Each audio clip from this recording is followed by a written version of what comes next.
espérate. Y me puso a contar por qué era escritor él. Y habían puntos en común, ¿no? El punto en común era acallar la bestia, que creo que se lo digo a muchas personas. Uno escribe por una especie de demonio, malestar, porque no se siente a gusto con lo que está viendo, con lo que está viviendo, sea personal o sea en el tema social, ¿no? O sea, uno para escribir tienes que ser básicamente un patita, un toque rebelde que no estás de acuerdo con tal cosa y por eso tú lo haces de tal manera. Eres un dios. Cuando tú escribes eres un dios, creas tu realidad. Tú decides quién muere, quién vive, quién se salva. Y de esa forma limitas a tu bestia, a tu monstruo. Y eso fue lo que puedo rescatar de Carlos. Él lo hacía por entretener, no lo hacía por ser un Vargallosa o un Jovis, no. Él quería entretener a la gente. Y eso es lo más rescatable de él. Y bueno, como persona era alucinante, era una alucinante persona. Mi tema es viajes en el tiempo, universos paralelos. Van de la mano prácticamente y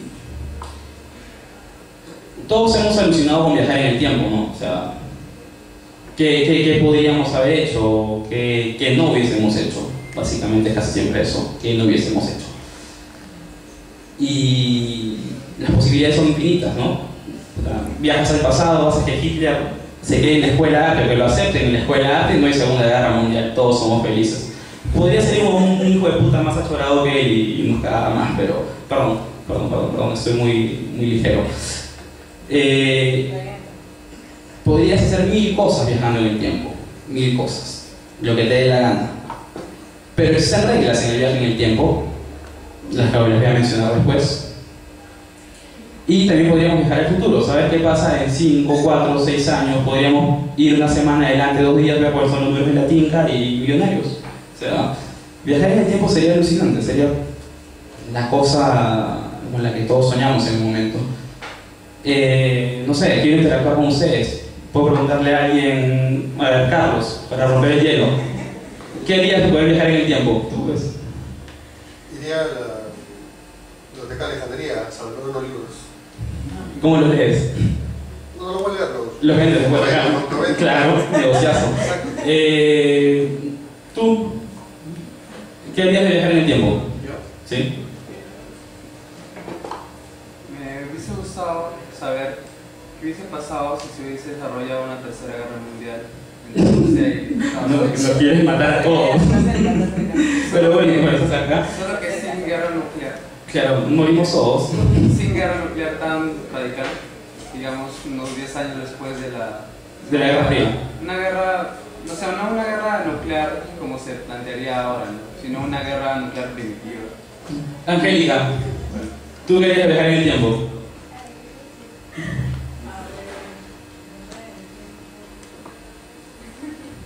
Cualquier cosa, ser random, no tienes que ser muy coherente. Es que no me lo he pensado, la verdad. En realidad me hubiera gustado vivir en la época medieval, así tipo de los libros verbales, una cosa así, vestir esos vestidos antiguos, ¿no? Que se ponían como que... Y te ponías corsé con alambre para destapar a todos de paso. Sí, era bien. Bueno, las posibilidades son infinitas de viajar en el tiempo.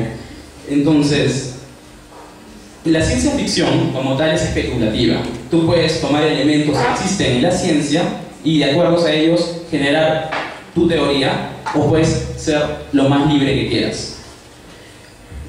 Para entender esto tenemos que ir al que yo considero fue el que creó el concepto de viaje en el tiempo, que sería Carroll en Alicia a través del espejo. La Reina Blanca, no sé si se acuerdan, vive en reversa, pero la comunicación que mantiene ella mentalmente viene del futuro y también va al pasado. Entonces tienes un juego temporal ahí. No se aplica como concepto y dices es un viaje en el tiempo, pero tienes el germen de lo que vendría a ser a posteriori. Además de esto, tienes a René, por ahí lo tengo apuntado, vamos a ver, René, que es Berdiabel, con El viajero imprudente, que fue uno de los primeros también en mencionar el tema este de bilocación temporal, como también Mark Twain con El forastero misterioso, en el que el personaje se plantea el número de alternativas que podrían desencadenar a partir de una acción suya o una inacción. Entonces, esas son las tres bases, y todas son anteriores a Wells y su máquina del tiempo. Bueno, ya que mencioné a Wells, el viaje en el tiempo puede ser el viaje que es libre, pero me gusta más el que te pone las reglas. La máquina del tiempo te permite viajar, según Wells, al punto, como máximo, o sea, retrocediendo en el tiempo, hasta donde surgió la necesidad de crear esta máquina. Entonces él viaja en el tiempo para salvar a la mujer que ama, pero nunca la puede salvar, porque si es que él la salva, hay una paradoja, hay un error temporal. Entonces no puede salvarla, no puede. Ella va a morir siempre y cada vez es peor que la anterior. Pero puede viajar al futuro. Entonces, no puedes retroceder más allá del punto A, que digamos podría ser ese lapicero, pero tienes todo lo que sigue, no lo ves. Eso es el viaje en el tiempo a través de un artefacto. Hace poco vi una película llamada Predestinación, que cumple el principio de la misma forma. Está basado en All You Zombies de Heinem. A mí me gustó, era predecible por partes, pero me gustó bastante. En esta hay un viajero temporal, un agente temporal, que comienza en el punto en el que el bucle, en el punto en el que inicia el bucle.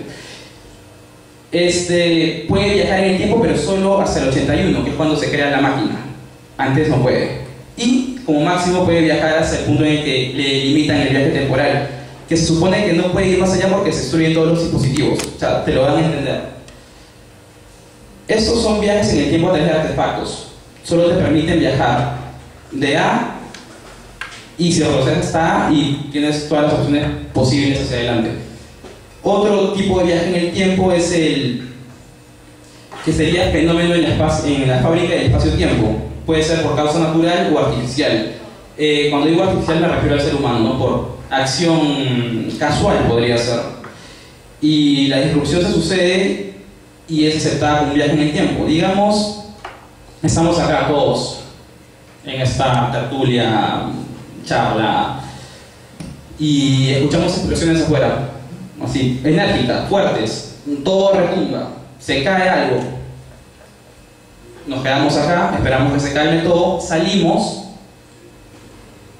y todo está cambiado. Estamos 10 años en el futuro, o 5 años, nosotros seguimos lugar. Este tipo de viaje temporal sucede en Desayuno en el crepúsculo de Philip K. Dick, como también El hombre afectado de Shakespeare, en donde un hombre que está a punto de salir de su departamento, cada vez que pisa las escaleras, regresa al mismo lugar. O sea, está en el punto que va a bajar las escaleras y se genera el bucle, que es tema constante.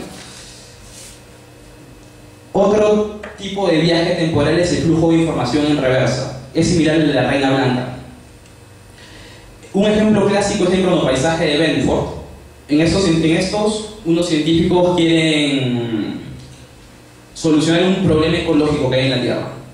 Para hacer esto, comienzan a mandar información al pasado, hacia ellos mismos, en un paralelo. Entonces, lo genial de eso es la conversación que tienes tu yo, por decir inmaduro, con tu yo maduro, ¿no? Y las consecuencias de cada acto. Ese flujo de información también podría derivar en la transferencia mental. ¿Vieron X-Men Días del Futuro Pasado? Ya. La transferencia mental es un tipo de información en reversa en la que tú, a través de algo psiónico, psíquico, etc., mandas tus recuerdos presentes, que técnicamente serían el futuro, hacia el pasado y tratas de solucionar un tema, ¿no? Tal y como vimos en la película. Esos son básicamente los tipos de viajes temporales, ¿no? Por artefacto, por suceso, fenómeno natural o artificial, información en reversa o transferencia mental. Estos esquemas nos llevan a la cuestión filosófica que tiene el viaje en el tiempo, como cómo llegar a un punto de la historia que no ha sucedido, ¿no? El futuro que no conocemos, y el típico clásico para la paradoja del abuelo, ¿no? ¿Qué pasa si viajo en el tiempo y mato a mi abuelo? Al final no hiciste nada porque anulas la primera acción. Para plantear eso tenemos escenarios prospectivos y retrospectivos. Y la respuesta práctica es decir que el tiempo ya sucedió en su totalidad. O sea, el tiempo como tal ya sucedió. Todos los eventos están sucediendo en paralelo, o sea, pasado, presente, futuro. Por ende, cada acción o cada inacción ya desencadenó en todas sus variables. Y siendo parte de un multiverso que se ejecuta sin limitaciones, entonces tenemos que teorizar un poquito de repente, así, de manera básica, la teoría de supercuerdas, que en concepto nos asegura que todo en el universo, desde la estrella más lejana hasta la partícula más pequeña, está formada por un solo ingrediente, las cuerdas, que son minúsculos hilos de energía, un tema así. Entonces, lo más práctico es alucinar al universo como una guitarra, ¿no? Entonces, tienes las cuerdas de la guitarra, tienes un límite de cuerdas, pero las melodías, la sinfonía cósmica que proviene a través de esas cuerdas es infinita, o sea, nunca se va a acabar. Tienes todas las variables posibles, según esa teoría. Entonces, eso ya te lleva al tema de universos paralelos, ¿no? Entonces, cada acción, sea en el pasado, presente o futuro, deriva en una cantidad hegemónica de sinfonías y de esa forma cada universo es posible. Entonces, digamos, si es que les dije hace un rato que de repente hay explosiones que no van a haber futuro en algún plano temporal, de repente ya sucedió, o se ha sucedido, porque ya lo imaginé, como lo imaginé es posible. Entonces, cada cosa que ustedes piensan que pudieron haber hecho o realizado según esa teoría física, es posible. Y por ende los universos que hemos creado los narradores, también lo son. Entonces, tienes toda la infinidad, no solo es por viaje temporal, es por proceso imaginativo también. Volviendo a las preguntas que me hice, cómo llegar al punto de la historia que no ha sucedido, cómo solucionar el tema del abuelo, etc. Para la primera me podría cubrir con el tema del artefacto. Entonces, no puedes, lo anterior a la máquina del tiempo no va a desencadenar en otro paralelo temporal, porque mientras no hubo la máquina no existió el paralelo. El abuelo es tema poco conocido, así que no vale la pena entrar en ese tipo de detalles. Dado que para hablar de esto se necesita mucho más tiempo y mucho más tema que tratar, solo quiero terminar con algo así simple, no muy trabajado, digamos. Es simplemente cuando lleguen a su casa más tarde o estén haciendo algo, comiencen a pensar en cada acción y cada inacción que va a derivar a través de sus acciones y traten de contarlas. Entonces, ese paralelo temporal se van a dar cuenta que es posible y se puede estar sucediendo, nada más. Y eso es todo lo mío. Gracias.